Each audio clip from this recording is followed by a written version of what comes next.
Saudara-saudara kaum muslimin rahimakumullah. Yang ketiga, mutu iblis ghaniyun musawwaf. Orang kaya yang rendah hati.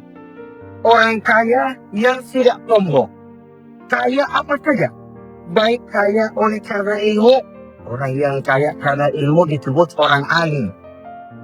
Baik kaya karena materi. Orang kaya karena materi dinamakan hartawan. Baik kaya karena kedudukan. Orang yang kaya karena kedudukan dinamakan pejabat. Orang kaya yang rendah hati itu musuh iblis. Beruntung dia menjadi musuh iblis. Iblis tidak senang ada orang kaya tidak sombong. Tapi iblis paling senang kalau ada orang kaya sombong. Lebih senang lagi iblis kalau ada orang miskin sombong. Masya Allah. Orang kaya sombong, walaupun iblis senang, orang masih bilang pantas saja dia sombong kaya, apanya dia punya. Udah miskin sombong saya udah. Kira-kira yang disombongin apa? Dalam segala bentuknya sombong ini Allah tidak senang. Tapi iblis senang. Kenapa? Karena kontor sombong iblis.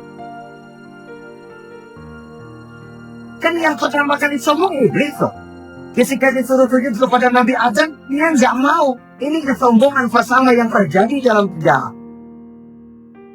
Ketika ditanya kenapa kau tidak mau sujud iblis? Saya kan dibikin dari api, Adam dari sana.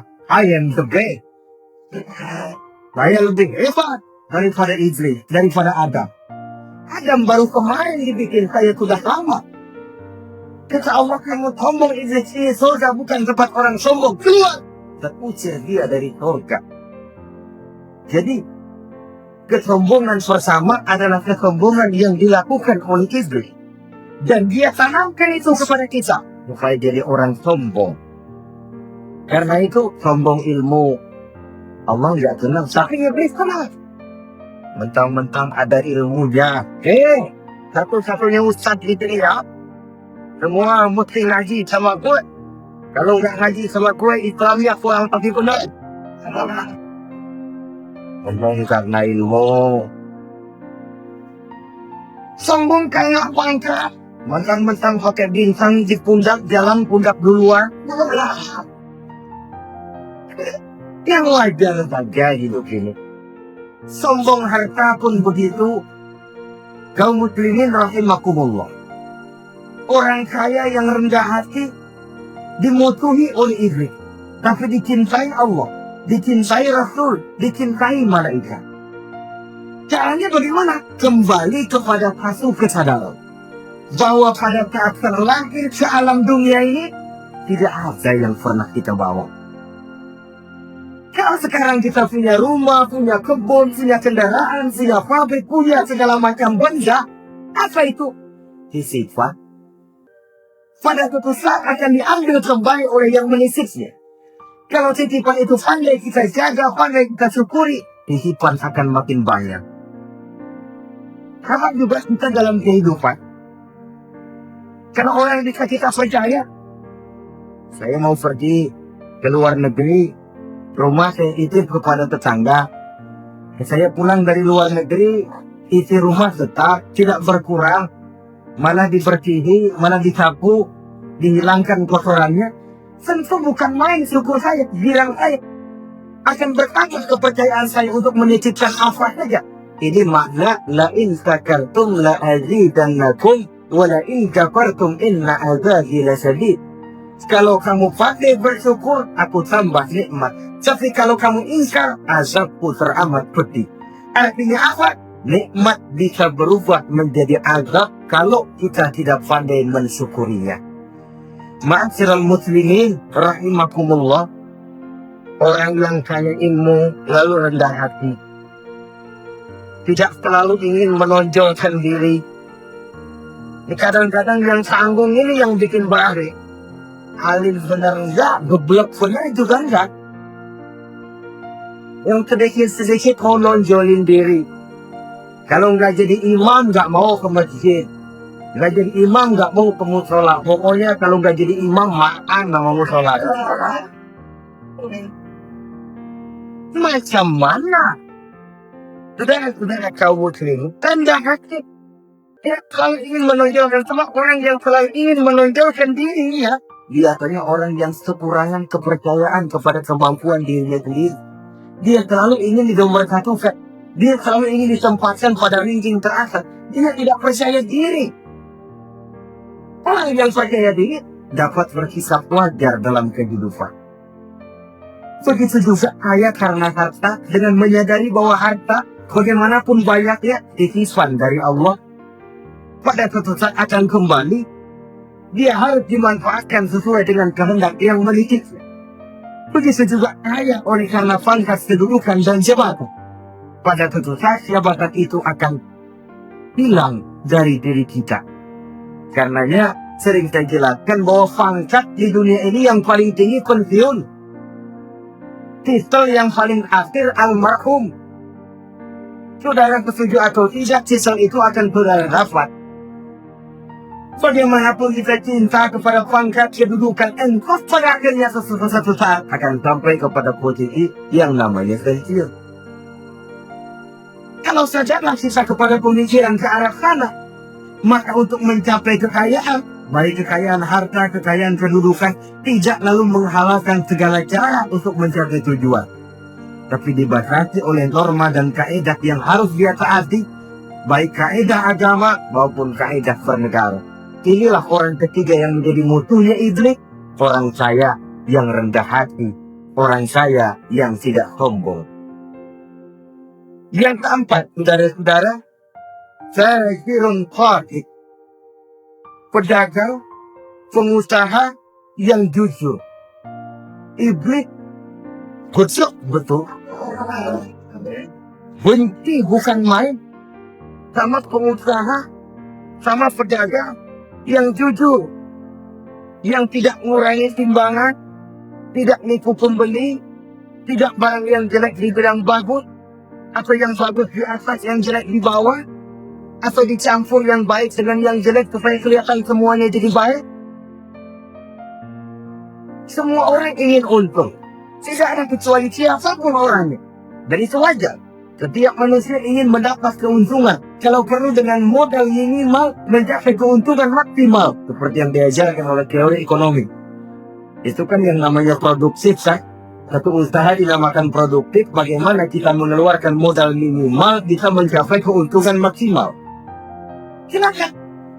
Bahwa manusia ingin untung itu insting, naluri, fitrah. Tidak ada orang yang mau rugi. Tapi cara mencapai keuntungan itu yang membedakan antara seorang muslim dengan yang bukan muslim. Sudah pernah saya sampaikan, apabila kaum pengusaha, para pedagang sudah diganti penyakit yang tidak jujur, yang akan timbul adalah kekacauan ekonomi. Kekacauan ekonomi bisa menimbulkan revolusi sosial, dan revolusi sosial merupakan kiamat satu generasi. Semua kericuhan hampir bermuara dari perut. Dan itu ekonomi. Orang nodong perut, orang korupsi perut. Ya, walaupun korupsi kalau sudah kelas kakap tidak lagi sekedar urusan perut. Ya perut apa yang diurusin kalau korupsi miliaran? Fals jin barangkali. Saudara-saudara kaum muslimin rahimakumullah. Oleh karena itu, pedagang yang jujur, pengusaha yang jujur, ini merupakan musuh iblis. Iblis tidak tenang kalau ada pengusaha yang jujur. Iblis tidak tenang kalau ada pedagang yang jujur. Tapi iblis akan tepuk tangan kalau pedagang sudah selingkuh, kalau pengusaha sudah ngikut. Ada orang bilang, sekarang mah kalau jujur-jujur benar, gak makan apa-apa dong kita. Sebab katanya jangan lagi nyari yang halal, sekarang yang haram aja serap.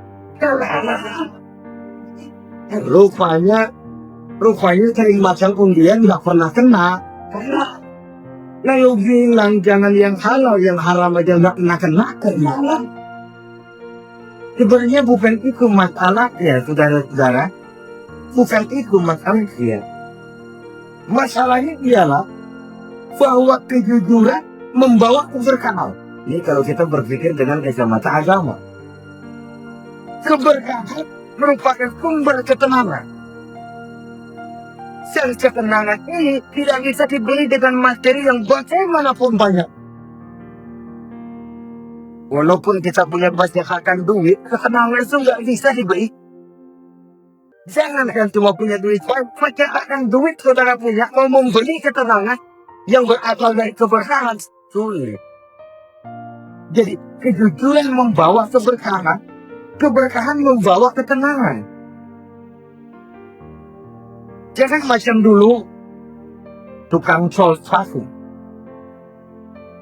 Ditanya oleh temannya, Bang Nesol, itu hari dapat berapa? 200 rupiah. Lumayan nggak? Enggak. Bisa? Bisa. Enggak. Kata temannya, sembahyang deh. Kali aja besok dapat rezeki lebih banyak. Yang benar, siap. Kalau orang sholat itu Allah sekat, nanti rezekinya ditambah. Benar. Subuh sembahyang. Di sembahyang sarapan berangkat ke tempat dia ngesol, mangkal. Dari pagi sampai jam 11 belum ada juga yang ngesol. Mulai bimbang hatinya. Katanya kalau sembahyang rezeki tambah, tadi sembahyang subuh begini hari belum ada yang ngesol. Jelas cobaan kali, sabar. Datang sholat zuhur.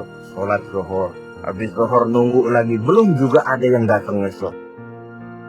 Udah mau pulang hampir maghrib baru datang ke orang dan jepit.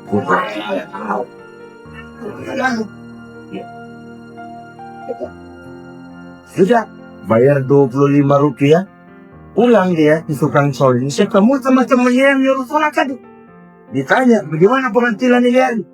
Apa dijawab? Gua kapok gimana?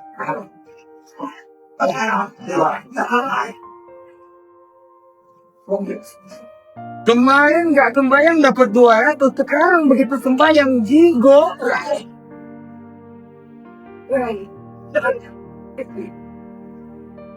Dia tidak sadar bahwa dengan dari kacamata agama, 25 rupiah yang membawa berkah jauh lebih baik ketimbang 200 uang panas. Dari kacamata agama, 25 rupiah yang membawa berkah lebih baik daripada 200 rupiah tapi panas. Sebab panas menjauhkan kita dari ketenangan. Itulah sebabnya, maka pedagang yang jujur, pengusaha yang jujur menjadi musuh setan dan beruntung. Nah, sekarang jadi pengusaha jujur-jujur nggak dapat proyek fast kalau nggak bisa semar-semir semur. Padahal agama sudah menjelaskan ar-rasi wal murtasi finnar. Orang yang nyogok dan orang yang disogok dua-duanya neraka. Kenapa? Join termasuk ta'awanu 'alal itsmi wal 'udwan.